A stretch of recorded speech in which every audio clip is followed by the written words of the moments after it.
Leading a startup team, whether you're delivering a sugar rush, stocking coffee, or getting a regular delivery of snacks, Office Depot has solutions that fit every startup culture, from getting those first business cards and stationery to ordering fleece pullovers with your new logo.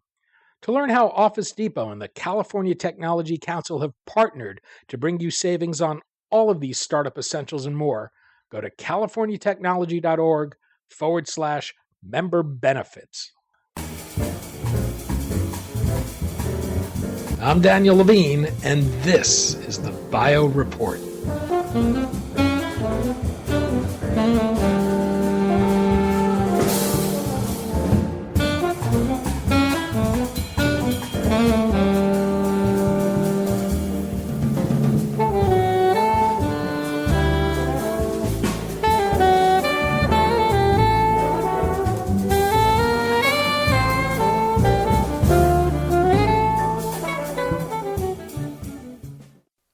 Essential tremors, uncontrollable shaking of the hands, arms, and other parts of the body, have been traditionally treated through drugs or surgery. Cala Health is providing a new option to patients with its wristwatch-like neuromodulation device that uses electrical impulses to stimulate peripheral nerves to treat the condition.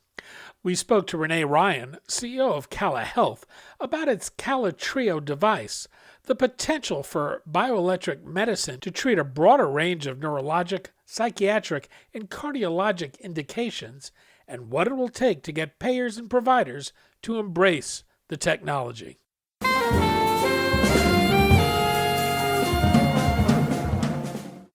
Renee, thanks for joining us. Thrilled to be here. Thank you. We're going to talk about Cala Health, bioelectronic medicine, and the potential to use your wristwatch-like device to deliver an individualized therapy for people with essential tremors.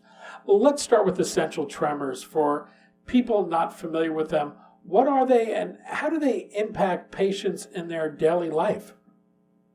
Great question. So essential tremor is the most prominent, most prolific movement disorder that exists in the United States. It affects about 7 million people, primarily indicated by tremors in the hands and the face and oftentimes the speech. Our technology is specifically focused on relieving hand tremors in these patients. We don't know the causes of essential tremor. We do know that there's a lot of familial cases of essential tremor, that it runs in families, and it oftentimes affects, as it gets worse, affects a individual's ability to do their activities of daily living. Things like eating, dressing, writing, those are the main areas where people will express frustration that they have an impact on their lives. You say 7 million people, is that correct? Yes, 7 million people in the United States today is some of the lowest numbers. There's other indicators that it's potentially upwards of 10 million patients.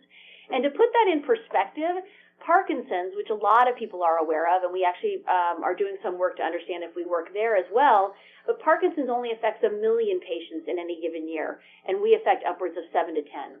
Well, how effective are existing treatments today for essential tremors? Yeah, another good question. So essential tremor today, before the Cala Trio device was launched in September of this year, essential tremor was treated two primary ways. One with drugs, and they're typically generic drugs like beta blockers and other medications that often have side effects, but they are effective in treating essential tremor. That's the one end of the spectrum. The very invasive and other end of the spectrum is deep brain surgery. Two areas that are being worked on there. One is ablation of certain areas of the brain, and deep brain stimulation, which is a highly invasive implantable technology where probes are placed deep into areas of the brain to affect the tremor. Well, what's happening biologically that causes these tremors to occur? You know, I wish we knew that. That's obviously, we hope that with the data we're collecting through our devices and through our solution, that we may be able to get after exactly that, is better understanding the underlying mechanism and how it comes to be. But we really don't know that just yet. Is the assumption that it is some type of misfiring or breakdown in the electronic signaling from the brain to the muscle? It is definitely oscillations in the brain, and our proprietary signal that we've developed for our Cala Trio device interrupts those oscillations. And so we do know that we have the same effect at the point of the brain that deep brain stimulation does, and it works on oscillations. We don't know the underlying cause of those oscillations. Well, what is the Cala Trio and how does it work? Great question. So Cala Trio is a body-worn neuromodulation device. It is has two main pieces. It is the stimulator itself, which is an oval-shaped, about double the thickness of an Apple Watch that provides the stimulation. It connects to a wrist-worn connector that has embedded in it silicone based electrodes that deliver the electricity. We're delivering electricity as medicine. This is the fundamental work that we're doing, akin to deep brain stimulation, but again, doing it through peripherally accessing the nerves at the wrist.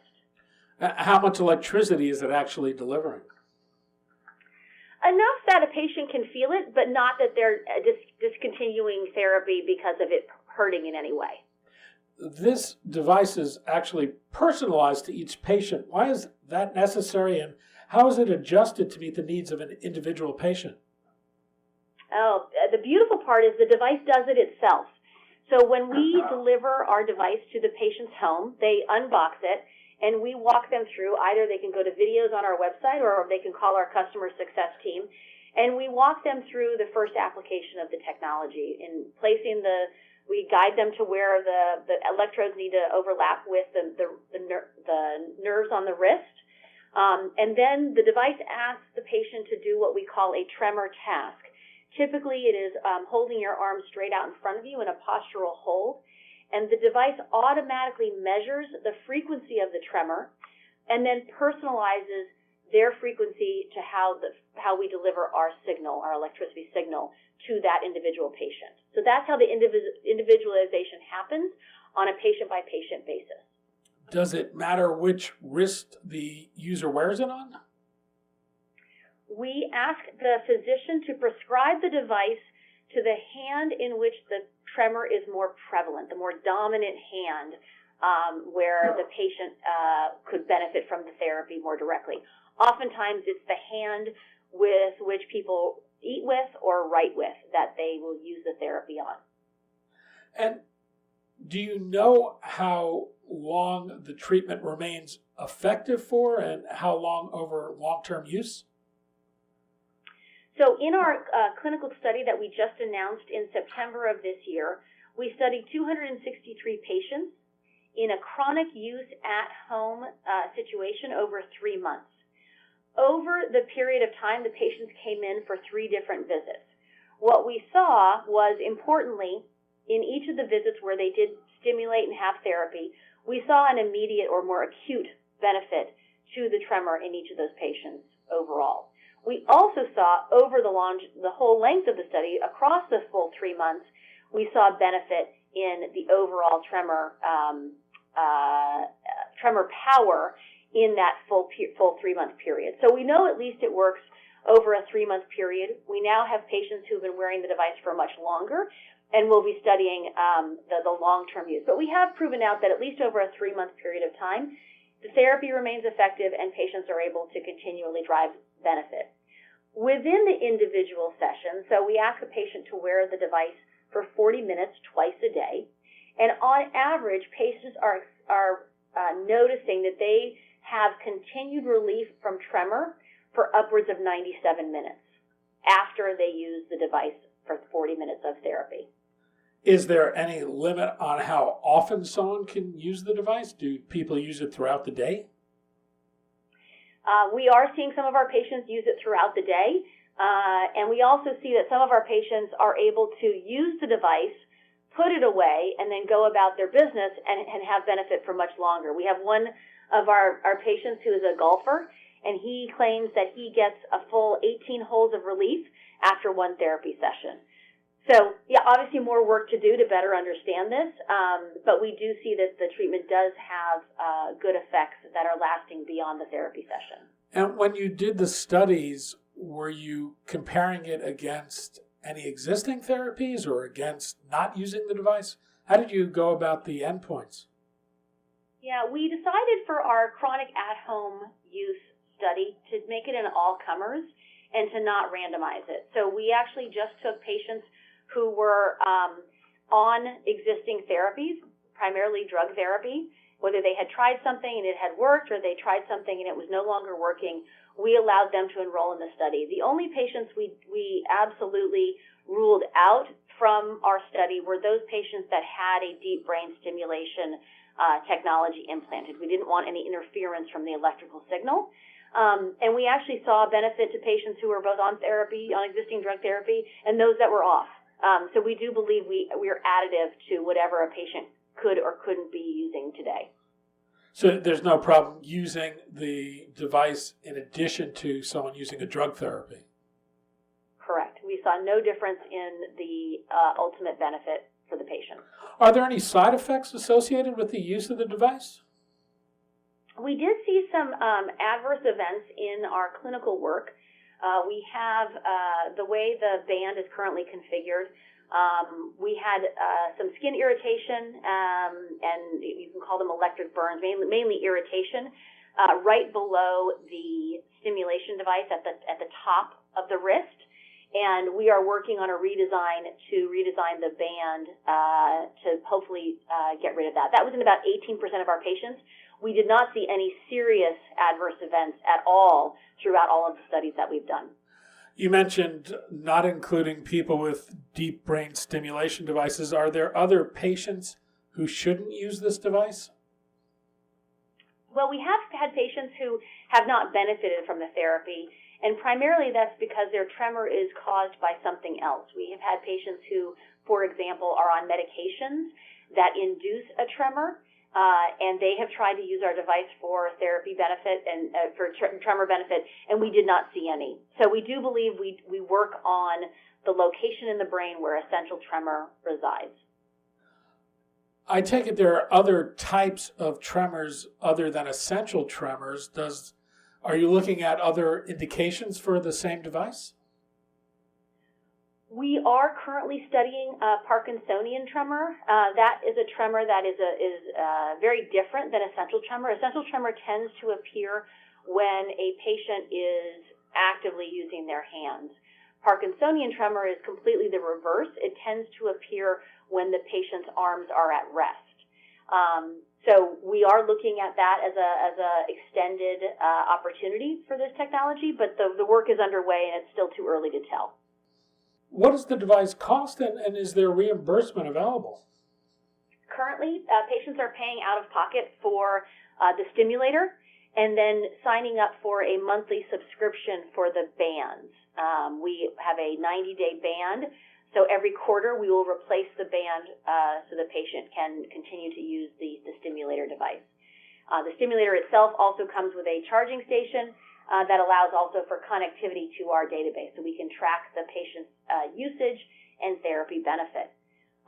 We do not have reimbursement available yet here in the U.S. We did get a de novo 510K approval in April of 2018. We launched earlier this year, but we are not yet reimbursed in the U.S., and we continue to work on international approvals as well. What do you think it'll take to get reimbursement, and is it going to require additional studies? It may require additional studies. We know that some of the work we're doing in mechanism of action to better understand the underlying effects of our therapy. We have about 4 mechanism of action studies that are underway right now with kind of leading centers like the NIH and Mayo Clinic, and those will read out here in the next several months. That will be very supportive for reimbursement.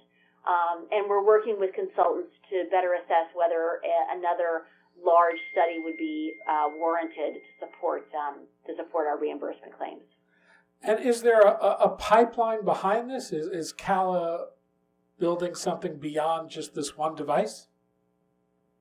We hope so. So we actually earlier this year in-licensed some clinical work and intellectual property that some great researchers at MGH back in Boston and Harvard affiliated we're working on for auricular stimulation.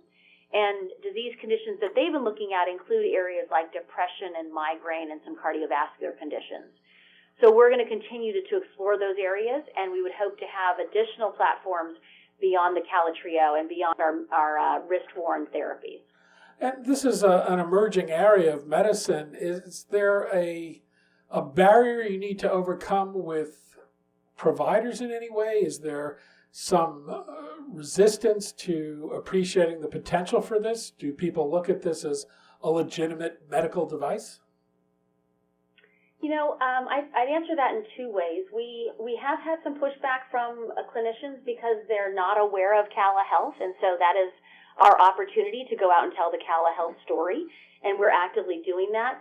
But we have also seen through some of the work we're doing in supporting patients on their journey, patients are downloading a doctor discussion guide from our website, taking the short document into their physicians, and I think the physicians are making the decision to go ahead and write a prescription because we're not significant risk, because it's non-invasive and a wearable solution with a very attractive safety profile. A lot of doctors who we have not, called on, we haven't detailed them, are actually sending in prescriptions to us today. And what do you think this points to in terms of the future potential of devices like this? Oh, I think it's enormous. I think it's a whole category that, we have the opportunity and the obligation to help build and help be part of the ecosystem. I think there's been a constant trend towards doing things non-invasively, and we all know that trend being in medicine over the last several decades.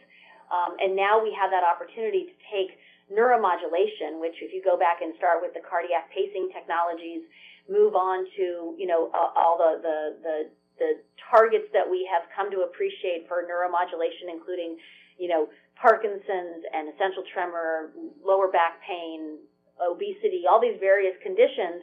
We now have the potential to do similar therapies, but in a non-invasive, non-surgical way, and hopefully grow the opportunities for patients to be able to use these technologies. So that, to me, is the excitement around the category. Renee Ryan, founder and CEO of Cala Health. Renee, thanks so much for your time today. It's been great. Thanks so much.